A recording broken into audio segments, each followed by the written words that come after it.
The opioid epidemic has claimed the lives of hundreds of thousands of Americans, and finally, we have some admission from Purdue Pharma for fueling that epidemic. They have agreed to plead guilty in their part in fueling this epidemic. And so let me give you the details on what we know so far about a settlement that they've agreed to.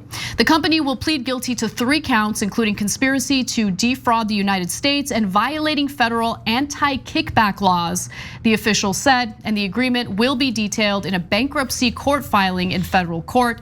As part of the resolution, Purdue is admitting that it impeded the DEA by falsely representing that it had maintained an effective program to avoid drug diversion and by reporting misleading information to the agency to boost the company's manufacturing quotas, the official said.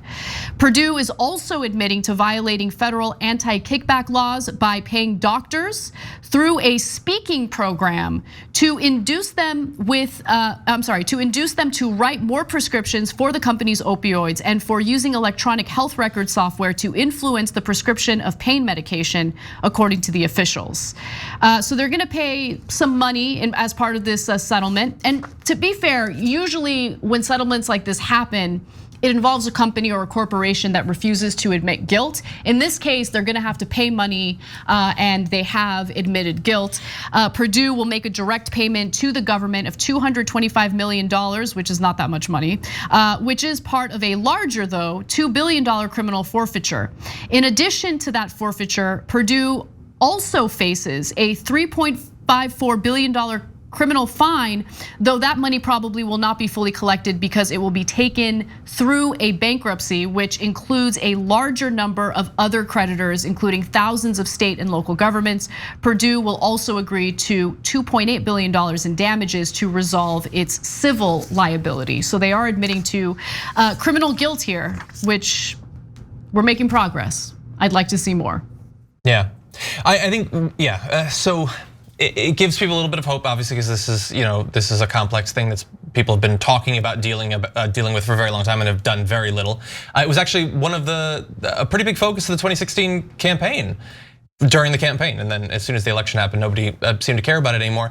And one of the biggest reasons that I think morally this really bothers people, the activity of this corporation, is that like fundamentally all of this is supposed to be about doing no harm, and they've done tons of harm, both in terms of the actual damage that it's been done, the overprescription, but then also causing so much chaos for people who legitimately need access to the medication, because now the entire thing is clouded by so much unethical behavior at the corporate level for literally years that it makes everything suspect. And if you're one of the doctors who is receiving payoffs to over encourage this sort of thing, that's a massive problem. If you're one of the executives doing that, that's a gigantic, manipulative, dishonest thing. But if you're just a regular person that's being caught in the crossfire and you have some serious issue that you need pain medication for, yeah, it's just they've caused this extra layer of hell. It's insult to injury. Yeah.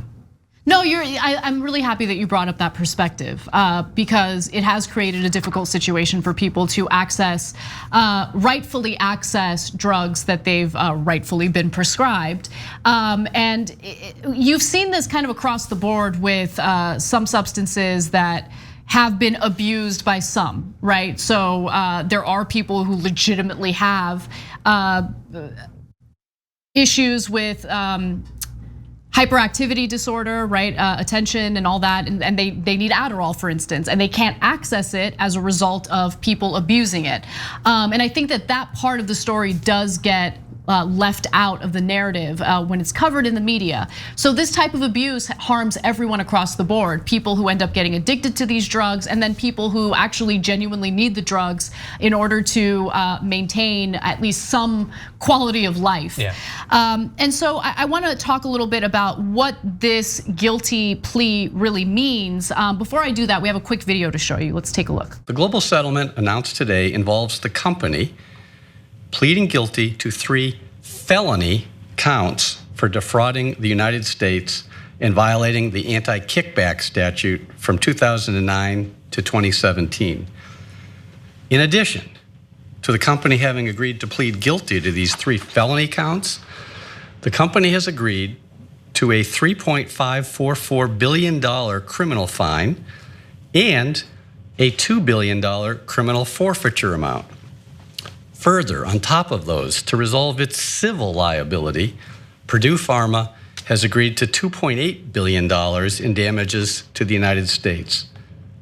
Additionally, members of the Sackler family have agreed to pay $225 million in a civil settlement that will provide civil releases only. The company's bankruptcy in the Southern District of New York involves many creditors, from some private creditors to federal, state government, and local creditors. In general, the creditors are aiming to ensure that nearly all of the proceeds of the bankruptcy go to opioid abatement programs, and the Department of Justice generally supports that goal. So the Sackler family is gonna have to spend some of their own money on this settlement. I don't think that's good enough. They should be in prison, period. So many Americans are dead as a result of their disgusting greed. And so that's part of the reason why this announcement is not, it's something, but it doesn't go far enough. It reminds me a lot of what the country experienced after the 2008 economic collapse. No one went to prison for destroying the lives of so many Americans, and it's so frustrating to see this happen over and over again. I would like to see the Sackler family in prison. However, this deal does not release the company's executives or owners, members of the wealthy Sackler family from criminal liability, and the criminal investigation is ongoing. So, is it likely that they're going to serve any time behind bars? No, but apparently this investigation is ongoing. We'll see what could happen. The Sacklers will lose all control over their company, a move already in the works, and Purdue will become a public benefit company, meaning it will be governed by a trust that has to balance the trust's interests against those of the American public and public health, officials said. And finally, a statement from Purdue. Purdue deeply regrets getting caught and accepts, they didn't say that. Purdue deeply regrets and accepts responsibility for the misconduct detailed by the Department of Justice in the agreed statement of facts. So that's where we are with that story. Thanks for watching The Young Turks, really appreciate it. Another way to show support is through YouTube memberships. You'll get to interact with us more. There's live chat emojis, badges. You've got emojis of me, Anna, John, JR. So those are super fun. But you also get playback of our exclusive member-only shows and specials right after they air. So all of that, all you gotta do is click that join button right underneath the video. Thank you.